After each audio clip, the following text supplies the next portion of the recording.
Hello, everyone. I'm Bruce Brody. I'm a senior CISO advisor at Cisco. Joining me today for Journey of CISO is Brent Conran, Chief Information Security Officer of Intel Corporation, and probably a few other titles on top of that.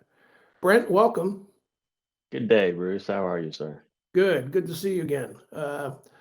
I've known Brent for on and off over the course of time, and Brent, let's start with some history. There are a lot of new and aspiring chief information security officers who are going to watch this video. It's the story of someone's personal career journey to the role of a CISO and can be very inspiring. Can you give us a little bit about your journey to the role of the chief information security officer? Sure. I'll start kind of in the middle. In 1995, I went essentially working, programming, and networking to pure security. And so since 1995, I've done nothing but information security. Before then, I ran computer-aided design systems, worked on Sea Sparrow missile, did a lot of work in missile defense as well. In 95, I said, you know what? I think this security thing is going to be something big. Which was interesting because my boss at the time said, man, you're a talented programmer. Why are you going to go throw your career away doing information security? Because then it really wasn't a defined discipline like it is today. But we knew at the time that, without the integrity of the internet, commerce wouldn't work. And so it was going to be front and center for everyone. But we went in 95, we started the Computer Sciences Corporation Hack Pack. And what that was is all offensive security. And we built tools. And today you have the luxury of buying commercial grade tools for scanning and penetration testing. Back then we had to build them. And so we built our tools to go through and create the hack pack to, go through for corporations and hack in and give them what they need to do to fix it. So red team, blue team, green team, and then we train teams as well, so they could do it themselves as we went through to do that work. And in learning hacking and building those tools, I had the privilege of doing offensive security when 99% of the world just does defensive security.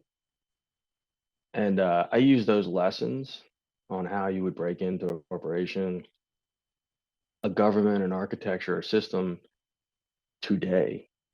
It's you can build a better mousetrap if you spent a lot of time teaching people how to break the mousetrap. But that discipline or lack of discipline, if you will, on how to get in was really instrumental in what we do today. So from CSC, we went in and we went down to Wall Street for a while, worked in brokerage companies, worked on some trading systems while we were down there. If you think about if you woke up tomorrow and you didn't had zero balance in your bank account or zero balance in your brokerage account, people would get upset. And so security of those systems was front and center. Like, hey, we're going to go do this thing in the banking and the brokerage company. Information security, security architecture was everything. And so they invested in it. And from there, I went into, the House of Representatives, I think is where you and I first met each other. That's right. Yeah. And some of the work we did on creating systems and automating response. The federal government and the House, they fund $4 trillion. And a lot of people were interested in where those funds were going to go across the globe. And so the level of hacking or the level of people trying to get in to get that information into the House was an amazing thing to go do and create that system to protect the oldest institute in the country. That oldest institution has been around since the beginning of the country. And so there went into McAfee, and from McAfee into Intel, and I'm here today. So my journey was one of, hey, where the information security was taking off at the time, where it was important, maybe not across the whole industry. It was important for me to go work there, so I could apply that craft, learn, And really, that's the thing, learn, more than anything. That's fascinating career progression. Yes, you and I met when you were at the House of Representatives. That would have been somewhere in the neighborhood of a decade ago. I mean, describe some of the challenges you had in that environment, and then some of the challenges you have in the Intel environment. And are they similar, different? So, from a pure security perspective, I think it's all pretty much the same no matter where you go. Firewall's a firewall. What you're protecting is what's important to that particular organization. What's different are the politics. And people think they understand corporate politics, and go down to the House of Representatives where they invent it and try to live through that environment. So I worked for the CAO, and the CAO is one of the only nonpartisan parts of the House. And so I showed up to work as an American, So that's not Chief as not, Administrative Officer, CAO. yeah, that's right, the Chief Administrative Officer. And the Chief Administrative Officer really is in charge of everything to do with services. So haircuts, food service, making Right. carpet, drapes, but also IT and information security. So it was, it's providing the service to the members of Congress and all their staff. I can say that, it was an interesting time. The members of Congress, they have everything. They have power, they have prestige, and they have money. And so working in that place where politics was, getting things done was, you had to learn the system on how to make things work there and what was important. Also, power shifts that place. So because we were nonpartisan, it didn't shift as much, but it sure shifted for the people. Most people don't realize, but every 2 years there's an election in the House, and people come, people retire, people go, and then there's the great shifting. So if you're in a Rayburn building, now you're going to the Cannon building, or you're going to the Ford building, or you're going to, so all that had to happen over a weekend.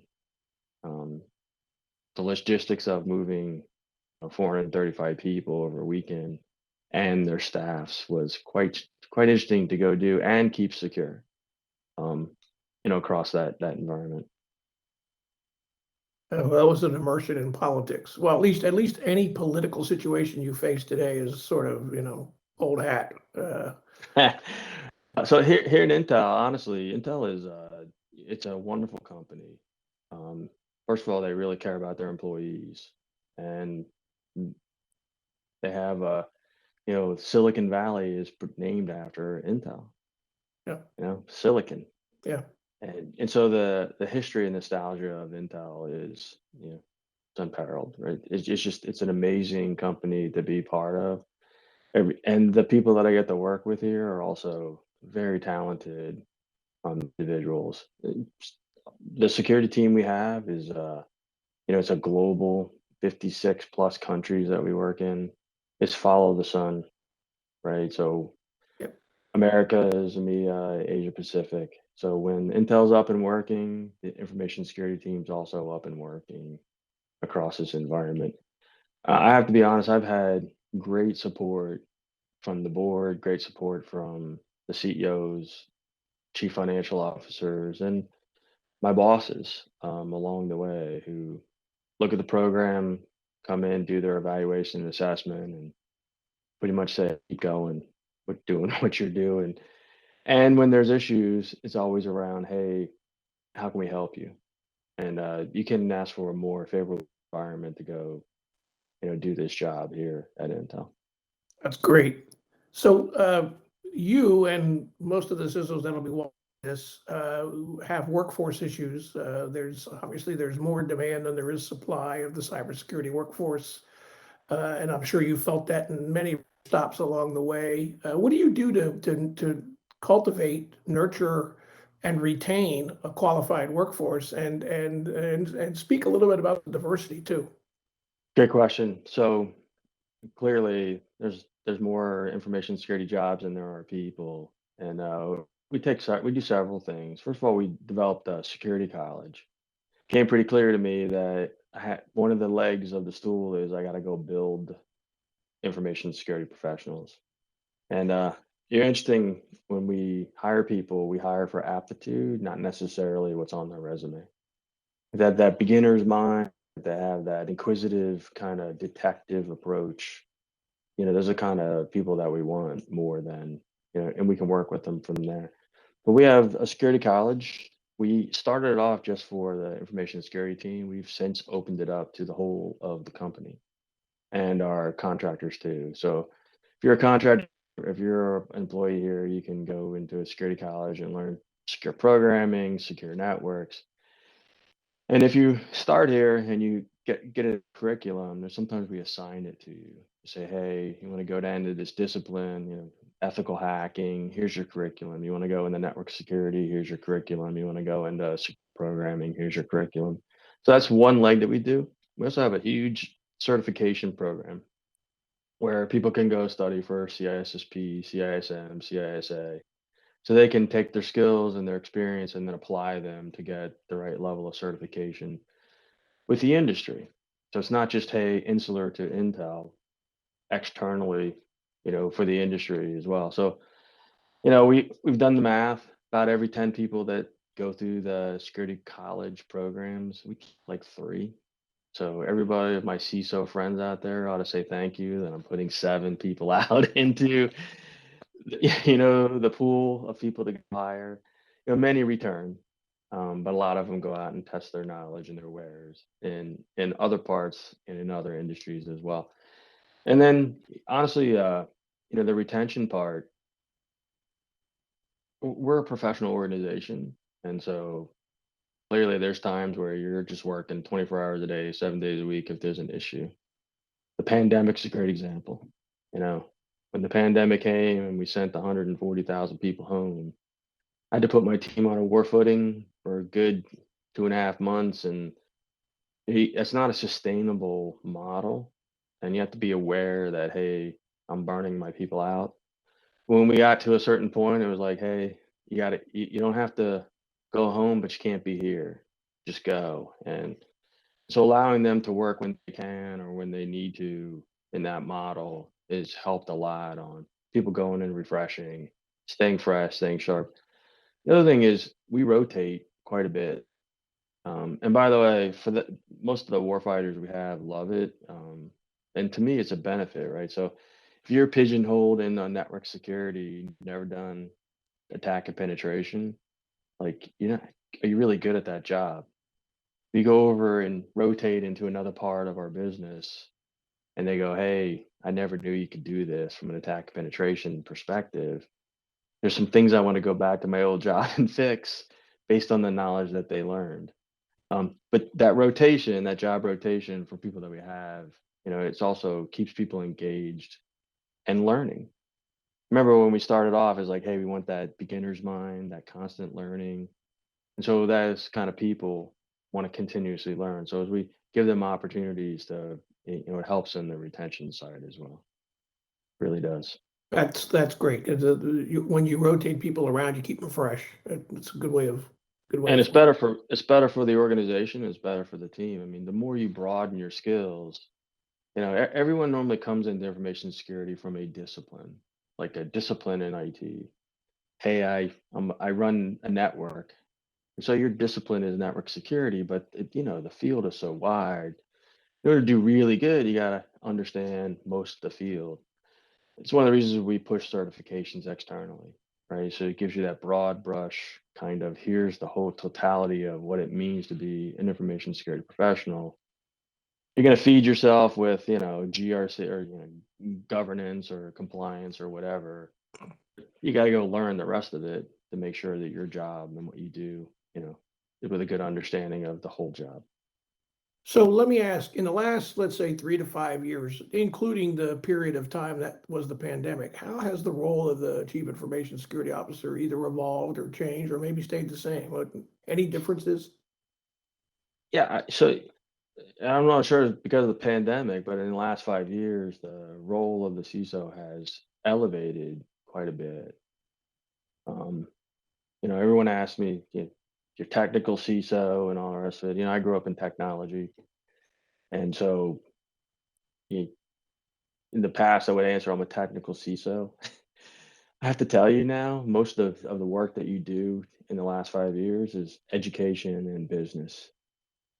And we go to market in a different place. It's like, hey, how do we securely get to market?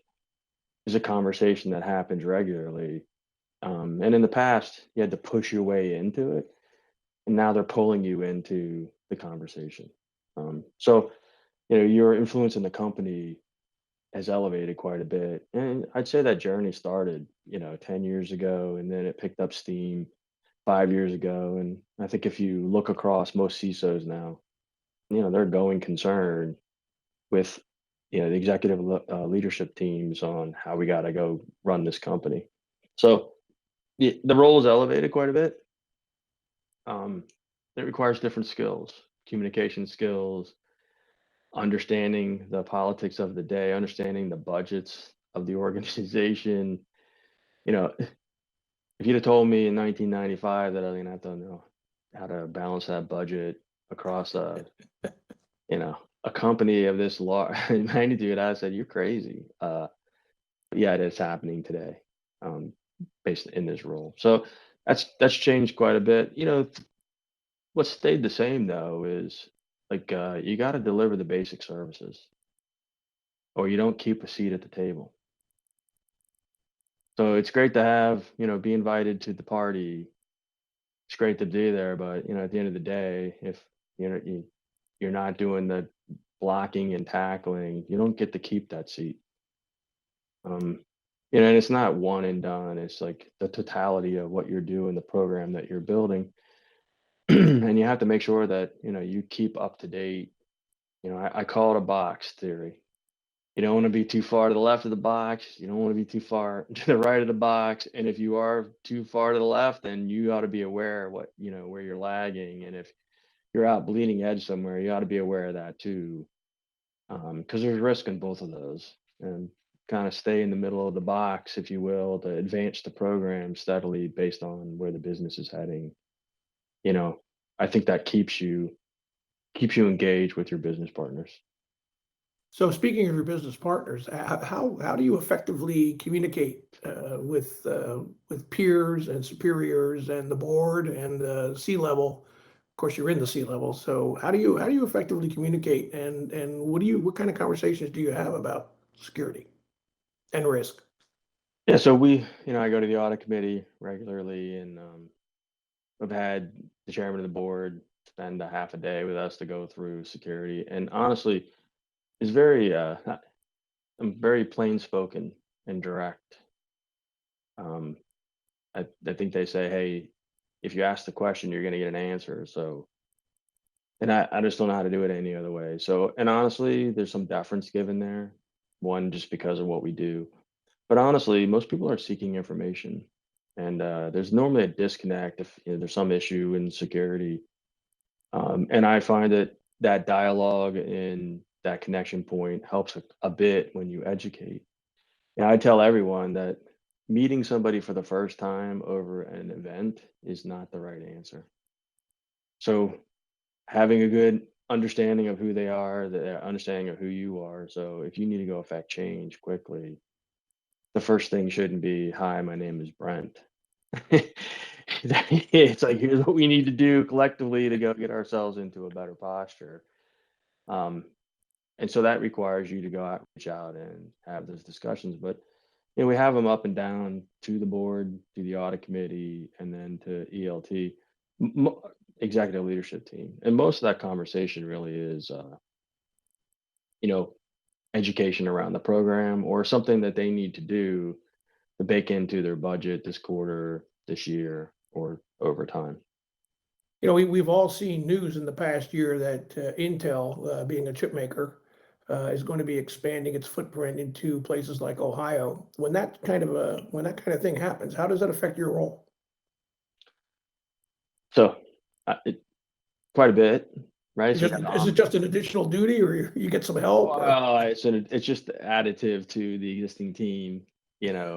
Not normally any extra help across it. But remember, we're a global organization, and so we have horizontal services already in existence today. But clearly, there are we got to make sure that when you're pouring concrete, that you want to make sure that everything's in place. So when you stand up the factory or security infrastructure, that there's conduit in place.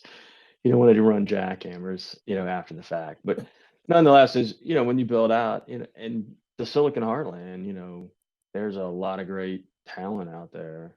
Right, Patterson Air Force Base is out there, so Right. there are people out there that you can go hire in.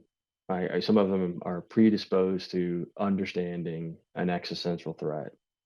So, if anything, we go and help get the right people on board to go run that part of the organization. But clearly, you know, we're also going, and we've announced we're in Germany. There's a different set of issues, right? You have a much greater emphasis on privacy in Germany than you would in the Silicon Heartland.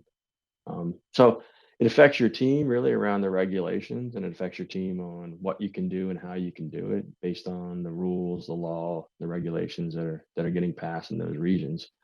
But generally speaking, expansion or contraction, we just absorb it um, based on where the company's heading.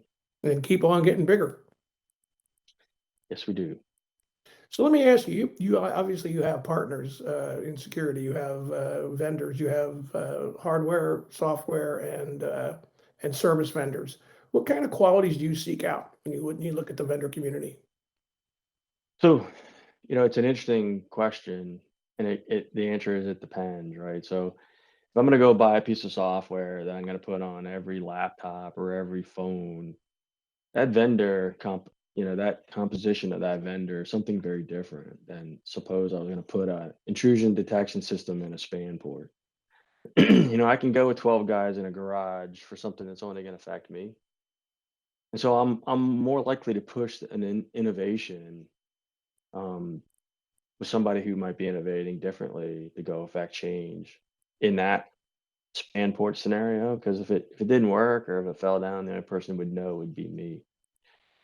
I'm gonna go put a piece of software on every laptop in Intel. If it breaks, like I've really affected, what could happen across the board. If you had to stand 140,000 people up in a cafeteria to go fix a laptop, that's a big problem. So it's not necessarily what you look for. I think some of it is, hey, where are you going to use this technology? What's the risk, potential risk?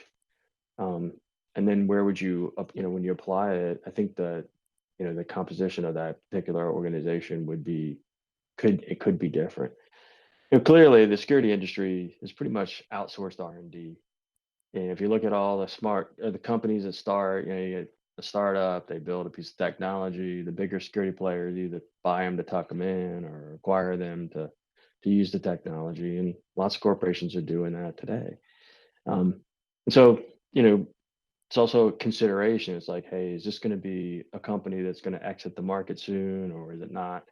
We go through all of that. We look at the financial stability of the company, the technology they have, how we're going to use it, and then we make some assumptions on their exit strategy or staying power before we make those decisions. Clearly, we move pretty quickly to keep up with the industry, and so if we find a company that's innovating that helps us, we'll get with them pretty quickly. Generally, we put people on their customer advisory board pretty quickly. Um, talk them through like, here's where it's working, here's where it's not, and if you can scale it across Intel, you can pretty much scale it anywhere. So they're eager to engage most everyone when we get into those kind of partnerships to say, great idea, great technology. Can you do these things too? Sometimes we get it, sometimes we don't, but we're part of the conversation and the dialogue.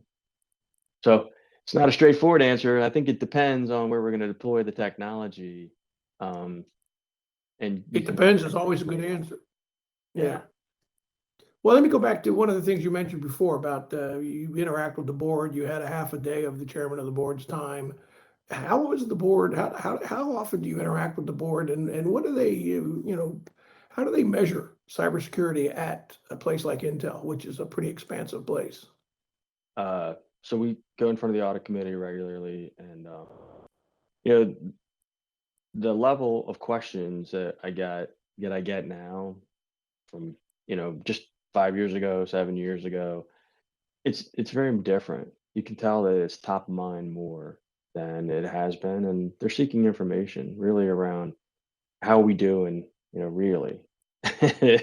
So we see the metrics, the speeds and fees, and mean time to whatever, I and like the really part. they like the really part. Are we okay, and are you okay? And because they're reading the same things that you read, and so they want to know what Sure. the risk is overall for Intel, and then how you approach risk, um, and you have to explain it in ways that are meaningful to them based on their own experiences. I can tell you that when I get nervous, I normally lean on technical speak, right? And I tell myself like 10 times before I walk in there, no acronyms, no technology, speak in the language of business, to the board. They do it. Now, I can tell you that half a day I was referring to with not just the chairman, but others on the board, they were seeking better understanding on security of a particular part of our business. And they didn't get enough in the interaction that we had in those minutes. So they took their time, and we went to their location that we planned this thing through. They got to put their hands on certain part of the business and technology to understand what it was. It became from this kind of thing that was out there to something real for them. And then once they saw, what it was and how we were doing it, we went through and educated and said, here's what this means, here's what this meant, in a very non-formal environment where they felt comfortable to ask questions. And we felt comfortable, asking questions. A lot of times in those board things, they're so formal, um, getting to the crux of the conversation. It's like, here's your format, here's what you do. Interestingly, we get like 15, 20 minutes to go do our update. And that 15 minutes has turned into 2.5 hours Right, right, right. based on the questions or based on what's going on across the company. It's less technical now. Again, when I first started, since that's where I come from, that's kind of what I leaned on. It's there. It's always in backup if somebody wants to go, jump in a rabbit hole. Generally speaking, it's more around, hey, we're moving into this line of business. We're controlling this data now, for our customers. We have good line of sight on how we're going to do that, and the conversation kind of starts from there. So that's good. I mean, I'll share with you a comment I got from a CISO at one of the big four. He mentioned that once his board they're able to do a Google search and they can find a term like zero trust, and then they come to him and say, "Have you bought zero trust yet? Have you installed it?" You don't get questions like that, I hope. So no, there's conversation about zero trust. Where are we on zero trust? Are we Right. doing zero trust? And so it's not, can I buy it? It's more of, they understand it now. In a good way. In the audit committee, we in the board, we have very technical people. So we have some people that are very technical that would never ask that question. We have others, more on the finance side and corporate risk side, that that'd be not a question they would ask it, but they'd be very interested in the answer and the response, around zero trust. Sure. I'm in a technology company, so you can imagine that the people we put on the board, most of them, many of them are technical as well in their specific discipline. But they'll ask the questions, based on, what they read in a magazine on an airplane. It does Right. happen. Right. Generally, though, it doesn't happen in the meeting. It normally happens after the fact. Yeah. Hey, I have this question, or I have, can you fill in the blanks for X? Which I'm glad to do. One, I'm glad that they're taking an interest. It's also because it helps me.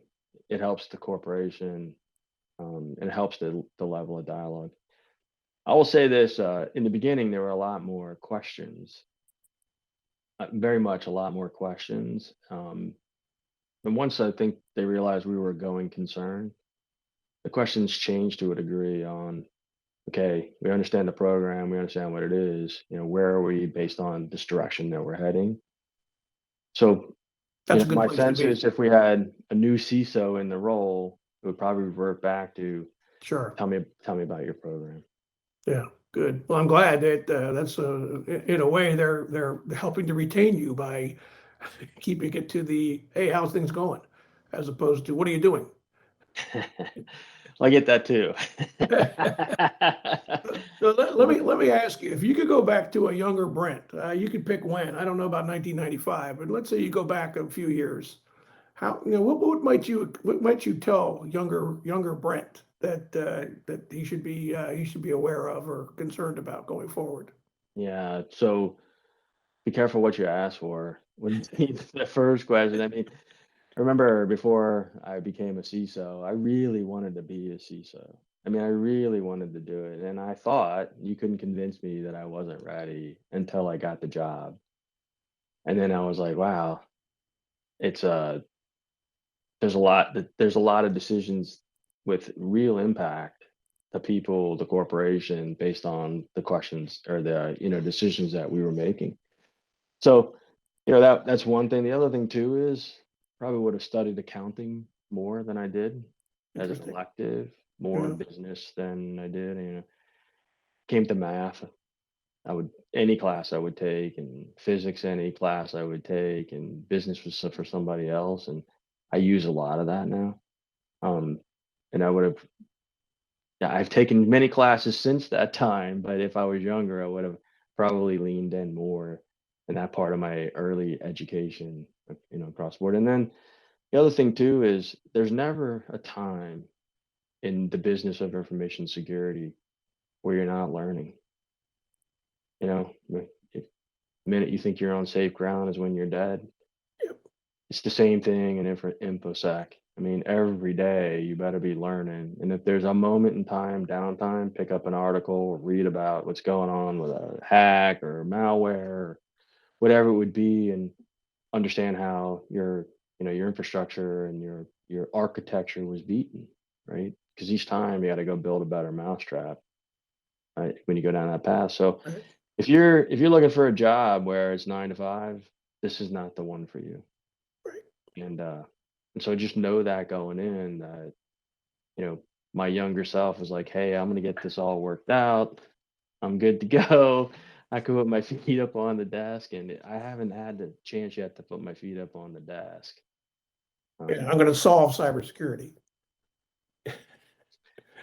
Let me get off the stage here with a question. Other CISOs are going to watch this, and you're a CISO of some stature. What is it that CISOs don't know that they should know about their role?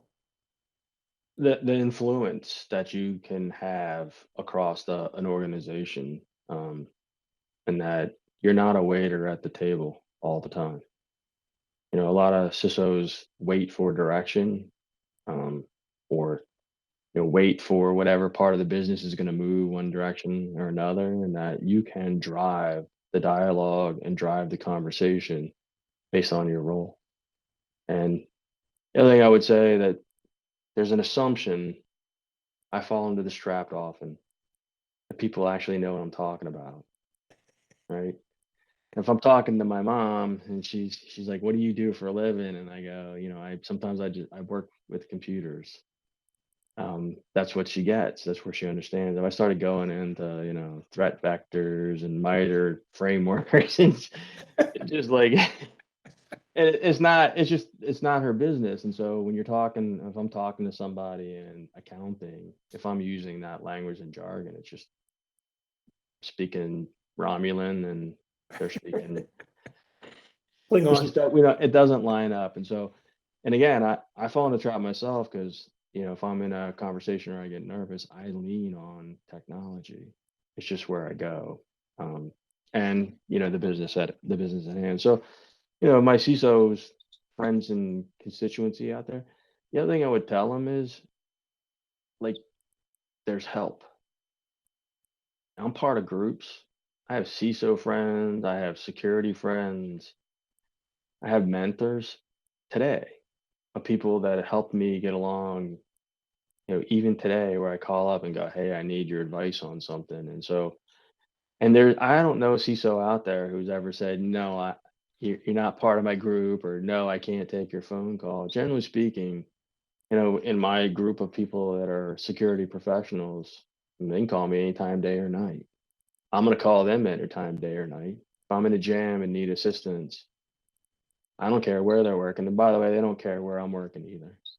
They generally, the conversation is, how can I help?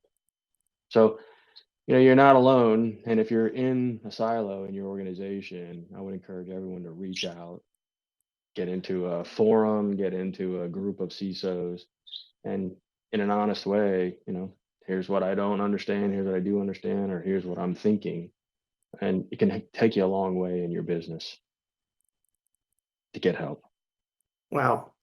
I've enjoyed our interactions over the years. I don't know if many people know this, but I at one time brought a group of people from Department of Homeland Security over to your operation at the House of Representatives so they could learn what continuous monitoring looked like in real life. And then they went back and implemented a continuous monitoring program. So you've been there when the world needed you, and you're still there when the world needs you. And I can't thank you enough for your time today and your insights and your story.